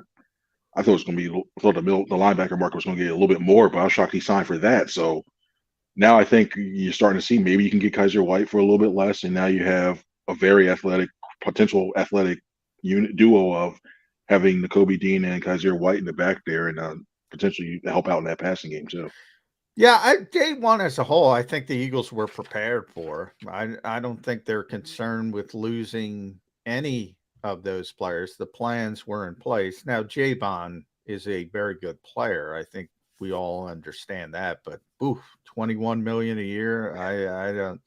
I was very confident he was going to hit 20, and the Eagles weren't going near 20. So they understood. And you mentioned Nakobe Dean at linebacker. You have Reed Blankenship at safety. Milton Williams, I think, would be the guy sort of projected to insert when it comes to Javon Hargrave's role. And then, even up front on offense, Cam Jurgens, with the Jason Kelsey news, I think we all assume Isaac Seumalo is going to move on. So the Eagles had these sort of plans in place, at least penciled in. Now, as we get to day two, now it starts to become a concern. Do you think it's a positive or a negative that C.J. Gardner-Johnson wasn't snapped up on day one from the Eagles' perspective? If I'm looking at the Eagles, I'm thinking like, okay, you still have a shot. Because I thought for sure, especially once Bates went, I thought like, okay, you know what? Maybe this is going to start. This is going to really start the run now on safeties. And going into now, I think they still have a chance. I mean, I would be surprised if, and from CJ's perspective, I would be using the Eagles as leverage, especially with the Bengals losing Bates. I'd be using the Eagles as leverage, going, "Hey, look, I still want to return you guys," and then run back to the Bengals to try to get the deal. So I think overall, when you look at the potential, I still think it's still a chance that he's still here. It's going to depend on how they structure that deal and final numbers is always when it comes to that. But looking overall at that, in a way, they kind of need him back because I thought Blankenship was going to be one of the safeties next year, no matter what. Just similar to the way when it came to when it came to T.J. Edwards and Kaiser White, I thought it was going to be the same thing with the safety. Either you're going to have C.J. back, but I thought was the bigger one, and then you just put Blankenship on every one they had. So they need him back. So if not, you're going to be drudging around in the second, third tier safeties, and already weaker up in the middle. It ain't looking too good with that. All right, we've gone an hour and 27 minutes into the show, and we haven't mentioned Jalen Hurts once. And that is kind of the biggest piece of the entire puzzle is what the hell's going to happen at quarterback.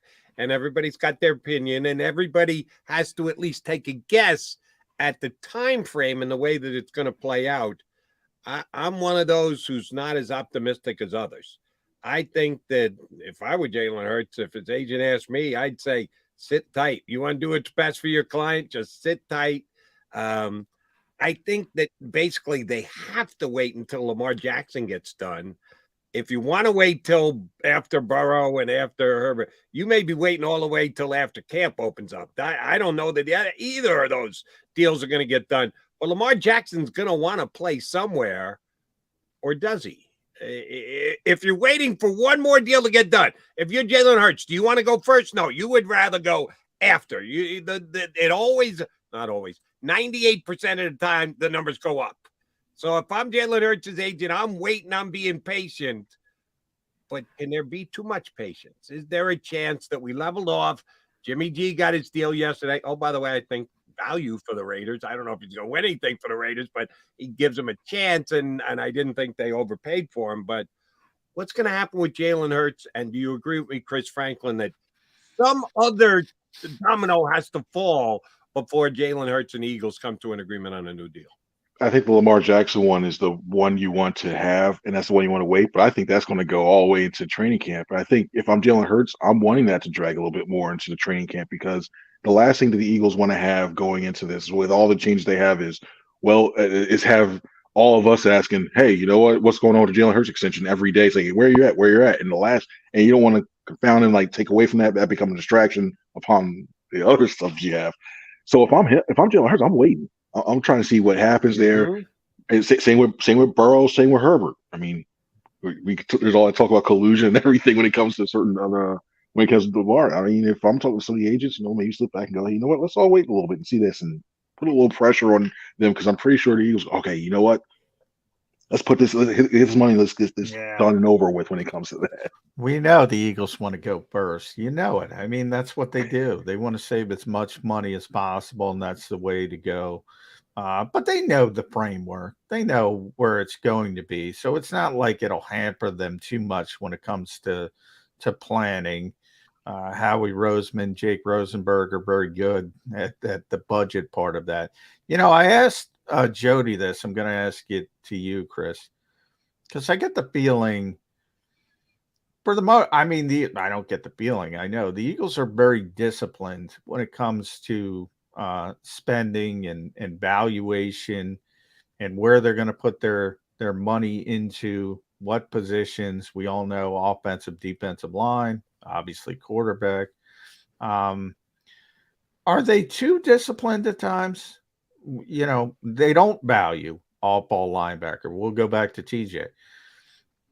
That wasn't a big deal. I thought he'd get more money than that. I think you're in the same boat. Do the Eagles, are they too extreme when it comes to discipline at some positions? When you find a good player, you find a good player. And it's probably a good idea to keep them. I just think this is cemented in the organizational, even dating back to when they had Andy Reid here. They're going to always value the lines, and then everything else and the edges. They're going almost like that whole the donut philosophy. You get the outside stuff, and then you worry about the inside secondary when it comes to that. But I think they're going to. I think there's continuous still valid lines. If anything, I think they may have tipped their hand what they're going to do in potentially the draft. I really think now that 10th pick really to me screams like, hey, you know what? They're going to go defensive line now, given that the depth they have and really go that. So I really think, if anything, they're going to still continue with that philosophy. Are there someone else? Would you like to have a guy with that? Sure, but I think given what the situation in there right now, you kind of want to make sure you have that. That's to me in this defense right now. It's a luxury to have a really top A Pro Bowl type off the ball linebacker or something like that. Not calling TJ Edwards a Pro Bowler, which he was close to, but like not like one of those major guys in that position you're paying that much for. So I think we'll still see that. And then looking at the way that defensive line, it just seems like the defensive line play and that they're starting to get better and better. Why not go for that well and try to build up and max up what you have along that line? All right.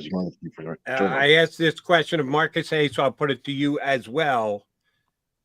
What happens if in the NFL draft, Jalen Carter is still sitting there after the Falcons selected number 9, and he's there at number 10 for the Eagles?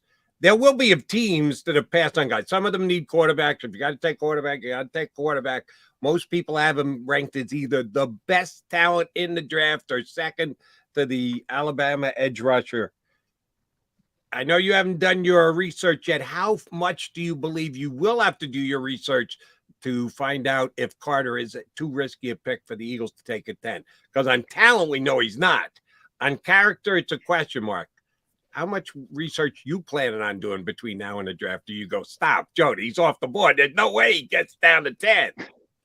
There may be some freedom of information accent I may have down there in the state of Georgia right now, trying to figure out what's going on. To get some of that stuff. Chris. No, but it's there's, to me, we all know how much this organization values character, and I think to me, if it's true, it really was like a perjury type situation where he said he was there, he was somewhere else. That to me, that's a guy that's off the board, because now, say if you bring him into the city and he says he's somewhere else, and then a similar situation happens like this up here, now you're dealing with that all over again. You deal with suspension. You don't know if you have a guy for you a long time.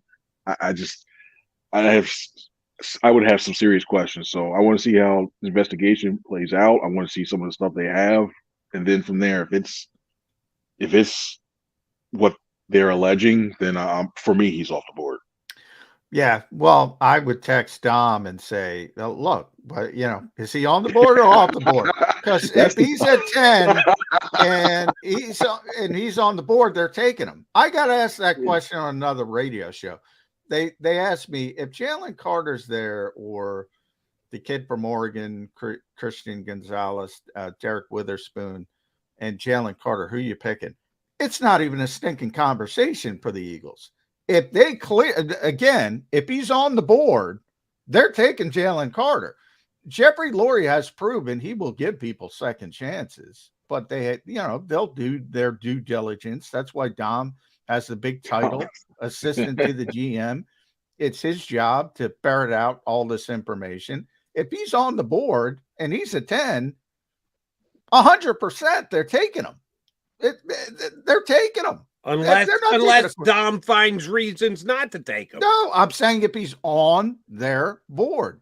If it's approved by Jeffrey Lurie. When you said the board, I thought you meant on the board as can be. If he's on their board. Oh, okay. Yeah. I'm saying if he's cleared. Just from the football player standpoint. Oh, if he's clear, if he's cleared and they found out there's more to it that wasn't there or stuff's wrong, then if he's sitting there at 10, I'm jumping and taking that.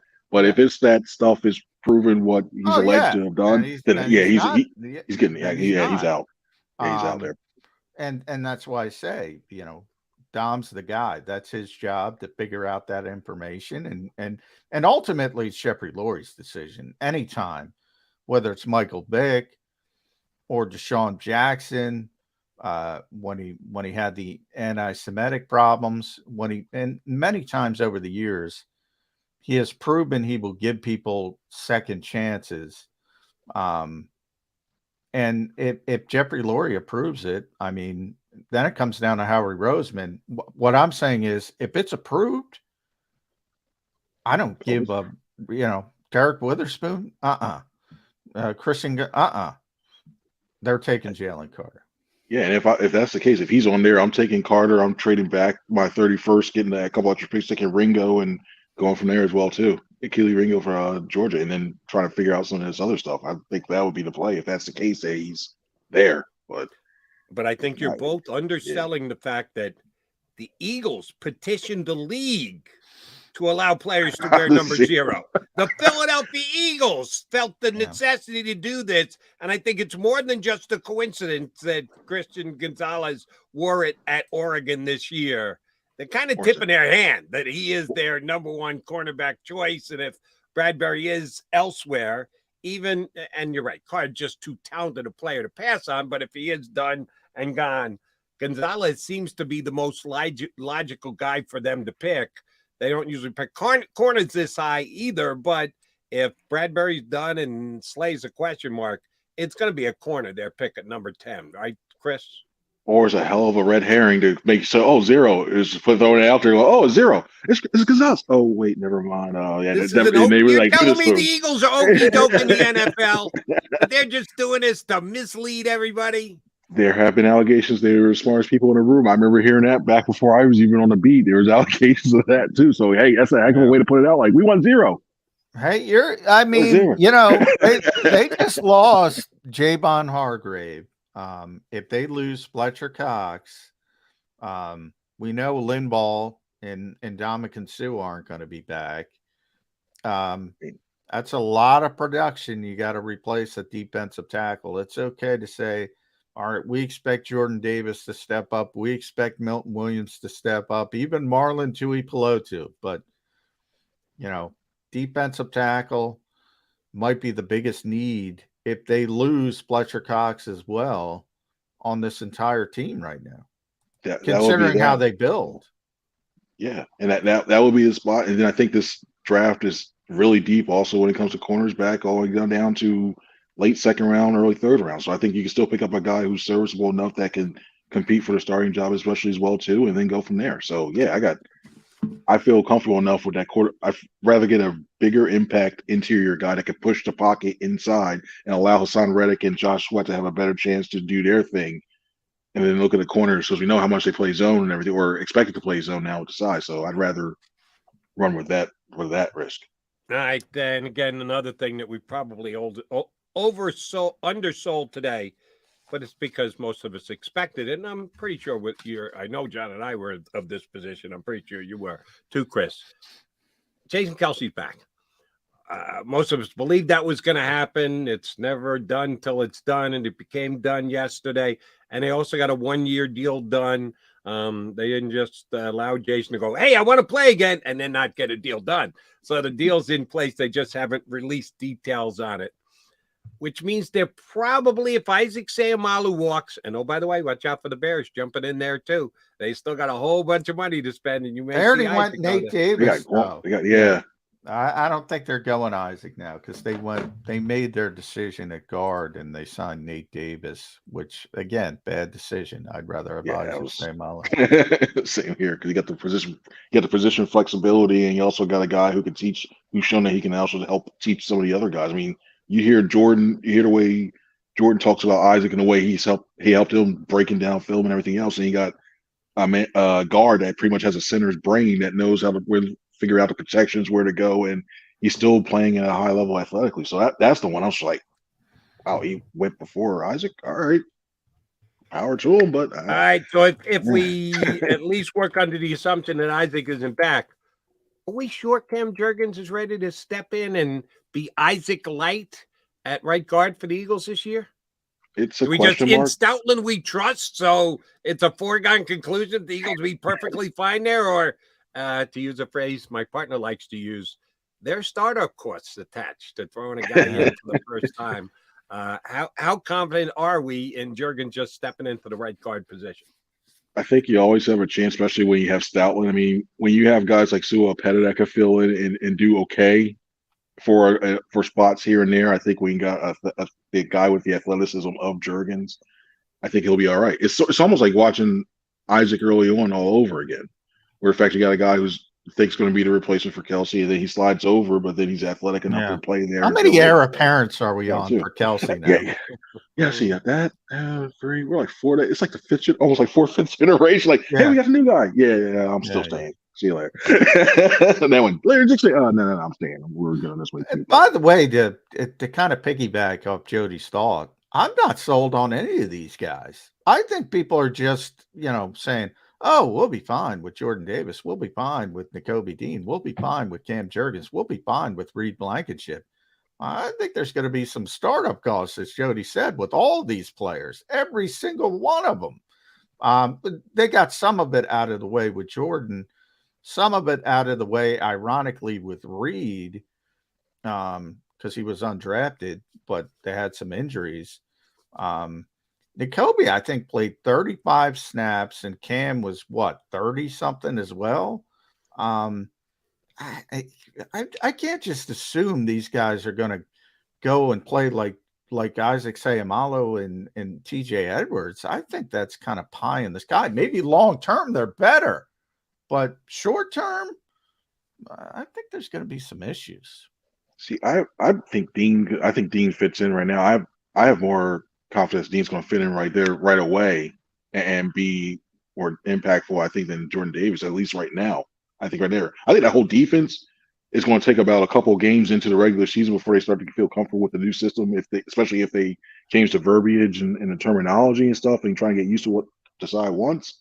But I think right now, if anybody I feel the most confident for is Nakobe Dean. I think that way, I think he's just got that natural instinct of a middle linebacker that can excel. I think he's that way too. Blankenship, and then Jurgens. I think, and then after that, Davis. I think that's the one I know he hasn't had the chance to rush the passer as much. I know a lot's been made about that. I just want to see him be more consistent on that and stay on the field when it comes to it. But Nakobe Dean, I think that's the one. That was my concern when they drafted Jordan Davis. It was my concern from day one. People are he's got to rush the passer. That's not what he stinking does. He ties up blockers, and it's too esoteric. I was concerned. Jody can back me up. I was concerned with that from day one. He's not rushing the passer. He's not. That's not what he does. Yes, that's what I think you have to. If that was if I'm a fly on the wall in those exit interviews, that's what I'm telling them. Like, hey, if I'm Tracy Rocker and Nick, I'm just like, hey, listen, man, work on that a little bit. Find fundamental, go to boxing, something like that, jiu-jitsu, whatever you have to do with your hands to be physical to try to get more in that pass rush. But they want, and they got it a little bit with Linval.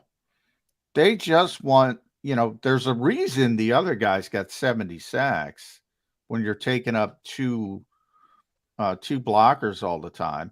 And if Hassan gets 18 sacks because Jordan Davis is tying people up, I'm fine with it. I'm fine.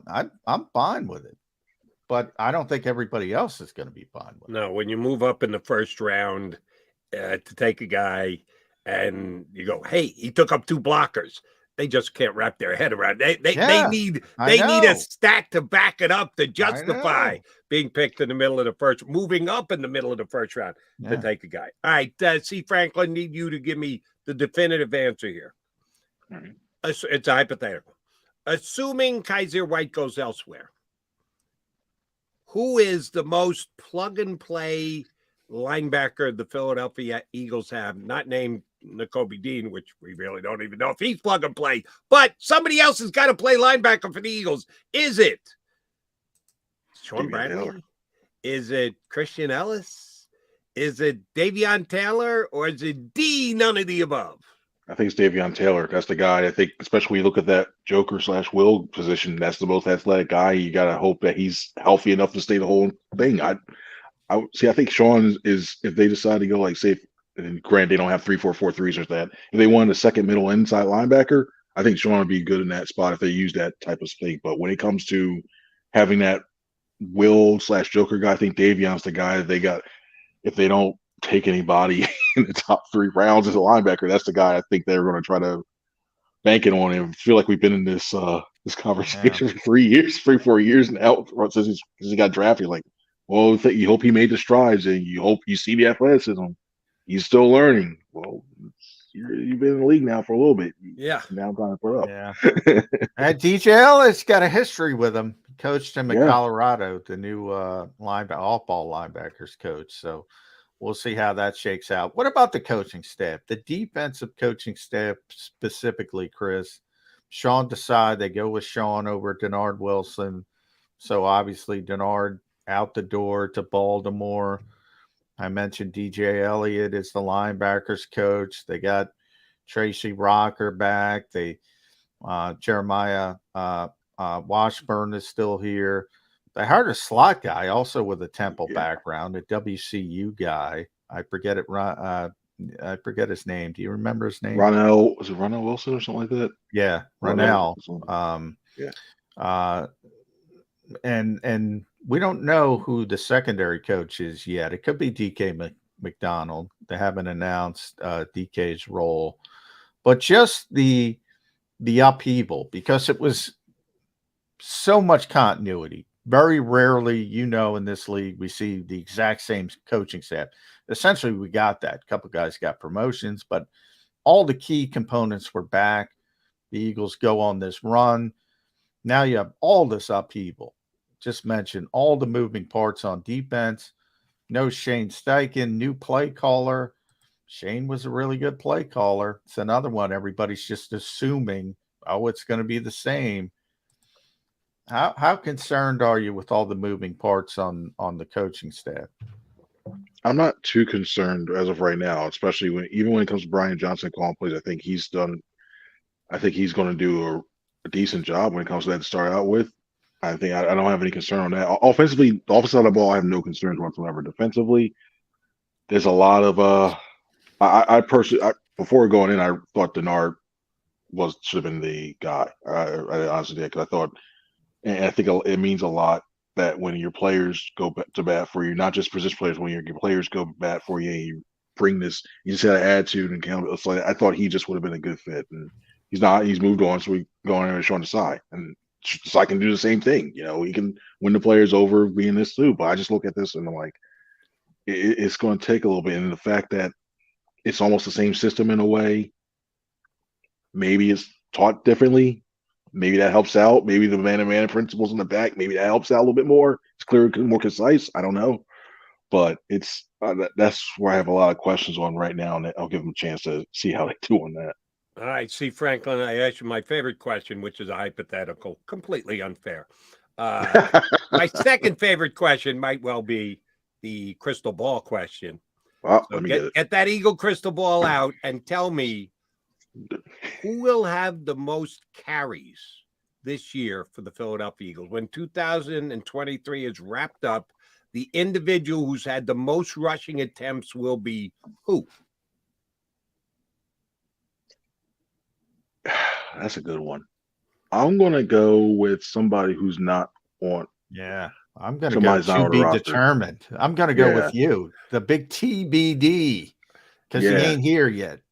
Yeah, see, that's like the Magic 8 Ball. You can't just say, it didn't show up. No, it said something. You got to read it. You got to give me something, both of you two guys. I haven't used it in a while. Smudged off. I can't see what it says. You say you can't do that with the 8 Ball. If you do it with the 8 Ball, you shake it again. You give it another shot. I'm giving you. So I'll restate the question to both of you. Who will have the most carries for the Philadelphia Eagles in 2023? I just looked at my. It's a crack. I haven't used it in a couple of weeks. I'm sorry on that one. I'm giving you a great answer, Jody. I'll even go more specific. It's going to be slightly more specific would be preferred, John. Thank you. It's going to be their fourth round pick, and they don't even have a fourth round pick as we sit here today. That's who it's going to be. It's going to be the fourth round pick. Not specific enough, but I'll give you. I'll go for board for effort on that one, J Mac. I'll go Jalen Hurts, and it's going to be one of those split things where you have Hurts, you have Gainwell, and then you have Scott, and then whoever it is. I think it's going to be split a little bit that way too. I wouldn't be surprised if they do run a little. Who's going to be in the fourth round? How about the other Texas back? Not Bijan. Roshan Johnson. Yeah, that's one there. Roshan Johnson. I'm going to go Roshan Johnson. Oh, it's hurt my head right now because I'm going to. We're like 5 minutes after I'm going. That's what. He's in I want to say he's in the Conference USA. It's a conversation. What? And then there's also the Tulane back Who are too. you looking at? There's a Tulane running back that I really like. This one too. Spears from Tulane. Spears is good, and there's somebody else in the Senior Conference Bowl. USA He had a good too. Senior Bowl week, Spears. There's somebody in Conference USA. I want to say he's like Western Kentucky or Louisiana Lafayette. If I'm getting that far, I start to get like, oof.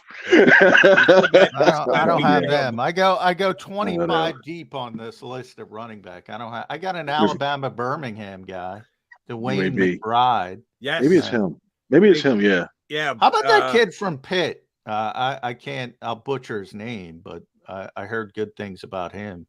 Pitt just seems to turn out a lot of running backs as well. Like when it comes to Pitt, and I look at the certain traits you look for them when it comes to just going north south. They just whatever they're teaching there at Pitt, it's working. I wouldn't be adverse to it at all one bit. But the Bijan Robinson stuff, no. I liked it overall. But when it came to what the needs of this team right now, that would be a luxury as opposed to. All right, I gave Jody what he wanted. I'm going Roshan Johnson. Okay. I'll go Jalen Hurts. Why not? What I'm rooting for, even though I know it's an uphill climb, that Zach Charbonnet is still available in the second round. If the Eagles move down a little bit from 30, get another second round pick, something along those lines, I think he is the second best back in the draft. They're not going to get it unless they take Bijan Robinson at 10, which we know they're not taking. What about the Alabama kid? I absolutely believe Charbonnet is better. Yeah, he's small. Charbonnet can go between the tackles and break it outside. Better all around. Yeah, I think the Eagles are a little bit tired of guys breaking it outside. So I think. Well, you know what? I forgot this one. I'm sorry. You think about that. You still got Trey Sermon in the mix too, I believe. Yeah, I brought up Trey. Yeah, Trey. I think he. I'll give both of you 3-1 that Trey Sermon does not lead the Eagles in tackles. Either one of you want to take 3-1? No. Yeah, I didn't think so. Yeah, he might be on the roster, but don't know that you're ready to go. He's leading the Eagles in carries next year. At C. Franklin News, read them at NJ.com. Read them all over. South Jersey Times, Lehigh Valley Live, Times of Trenton. He does it all for everybody. He's got the big T up there for Brett Topp, TJ Edwards. Any other T's we want to get in there? Gloucester County Times. Topher Grace. Why not just throw that to the first name? Why not? Throw him in there. Jeez. Jacoby Brissett. I'll end it there. Is he going to be the Eagles' backup quarterback? Jacoby Brissett. I think we go through this every year. Like I think the Eagles will want him. I just don't think that. I think it's going to be somebody else that they bring out. Like maybe use a 6th or 7th. He's the developmental guy, and then you have Ian Book being the backup next year. That's if I had to go that overall. Yeah, and I think price tag will have a lot to do with it. Whoever comes in inexpensively will be the way they go. And to Howie's credit, he had Gardner Minshew do it for the last couple of years for on the cheap. They don't know that they get away with on the cheap. Reed Sinnett, baby. I think he's in the XFL. The sermon from the book of Job. Trey Sermon, Ian Book, Josh Jobe. They're going to be big parts of the Eagles. A lot of DNPs in that group. All right, always a pleasure. Chris Franklin, thank you very much for jumping in. We'll get you back up in a couple of weeks. Talk to you, bud. Thank you guys very much. Thanks, Chris. Chris Franklin with the big T over his shoulder here with us on Birds. Tone DeShields chiming in. Jason T for Tone, that's what it is. Oh, we didn't even figure that out, McMullen. Jason Kelsey's deal is worth $14.25 million. So he had 14, got a little bit of a bump. $14.25 million. And for those, again, who think that the players owe the Eagles a hometown discount, Jason Kelsey got a raise. 99.9% of the population, you have the year that Jason Kelsey did, you deserve a raise. You should make more than you did the previous year. He was the best center in all of football last year. Why should he take less?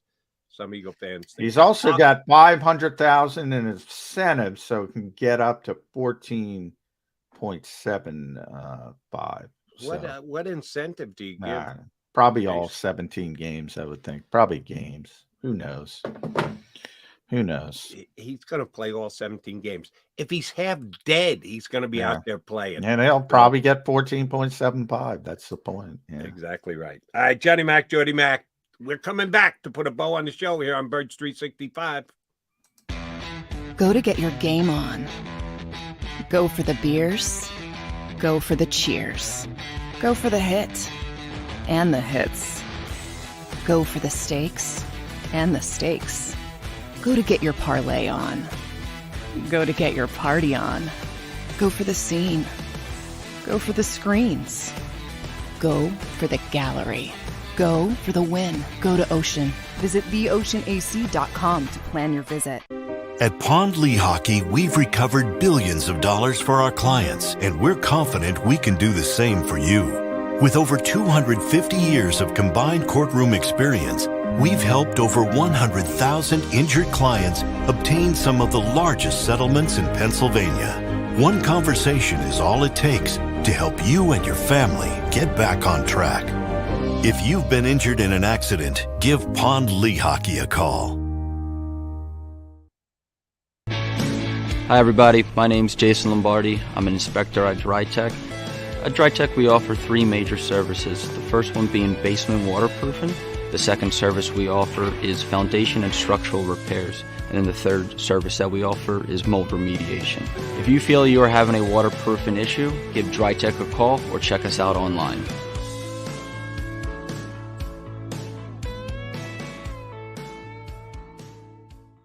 Jeff D'Ambrosio doesn't need a special event to appreciate his customers. Jeff shows his appreciation to them every day of the year. Jeff makes sure to stock more new inventory than anyone and guarantees prices and payments that nobody can beat. There are so many reasons that thousands of customers know Jeff is the easy, friendly place to do business. More for their trades, no judgment zone for credit issues, the best, most reliable service department in the country. That's why I like Jeff, and I know you will too. Jeff will satisfy you every day. Jeff D'Ambrosio, Destination Downingtown, Owner Appreciation Event.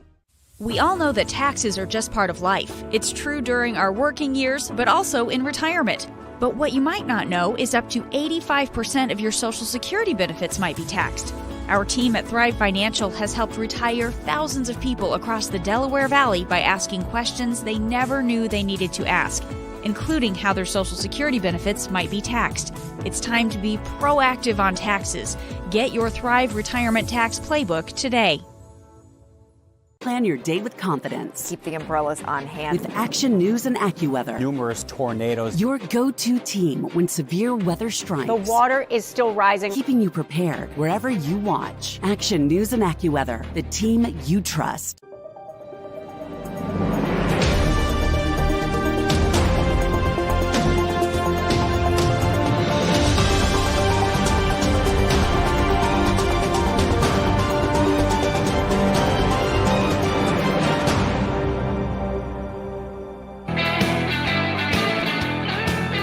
Mac guys, running out of time. Good job by both Marcus Hayes and Chris Franklin today. Marcus always makes my gotta roll my eyes when Marcus. Yeah, I told you he went all Groats / Bradbury on TJ Edwards. He did, and we appreciate when a guy takes strong. Don't have to agree with him, but you have to appreciate him when they take strong stances like that. And Chris Franklin is always good when he comes on. All right, Johnny Mac, just before we went to break, you said the Kelsey deal, we knew it was done. You said 14.25 and with the ability to make more via incentives. That's on a 1-year deal. Yes. How many years do you think Howie's going to attach to this one that are just going to dissolve? So I'm sure there's a couple voidable years. Yeah. Is it going to be 2? Is it going to be 3? Is it going to be 8? How many voidable years is Howie going to add? Well, there's a limit. I think you can only do 2 on 1-year deals, but I'll have to look at that. It's my homework. Because I guarantee you, last year, you remember, they cut Fletcher Cox to pay off all his, and then they came back and signed him to just a 1-year deal. That will not be the case with Jason Kelsey. He will have voidable years. He's had them basically since like his second contract. He's had voidable years attached to his contract, and he'll still have business to do, work to do. They're going to want flexibility. Maybe they add the voidable years down the road, which you can do as well. My guess is they'll get it out of the way early with Jason Kelsey. Yeah, probably. I mean, they have some more, as you mentioned. They had, you don't even have to be cap compliant until tomorrow at 4:00. And there's still like 5 teams over the cap. and they're making moves. Minnesota signed, they're like way over the cap, and they signed Marcus Davenport for $13 million on a 1-year deal. So they got to cut a lot of people. You don't have to be compliant. So you can do whatever you want right now, but you got to be compliant by 4:00 tomorrow. Yeah, about 30 hours to get your P's and Q's together. And so we know that won't be an issue for Howie, but we'll see if they get anything done today. If we're talking CJGJ here tomorrow. All right, partner, I'm back in 22 hours. You in? Let's do it. Mac and Mac, Birds 365. We'll be right here in 2 and 2. You've been listening to Birds 365, the destination for the passionate Eagles football fan who bleeds green. If it's Eagles football, we're talking about it. Debate inside the locker room and guests that are some of the greatest football minds from around the region. We hope you enjoyed the show. We know we had a blast. Make sure to like, comment, and subscribe, and we'll be back soon. But in the meantime, hook up with us on social media at JAKIB Sports. See you next time on Birds 365.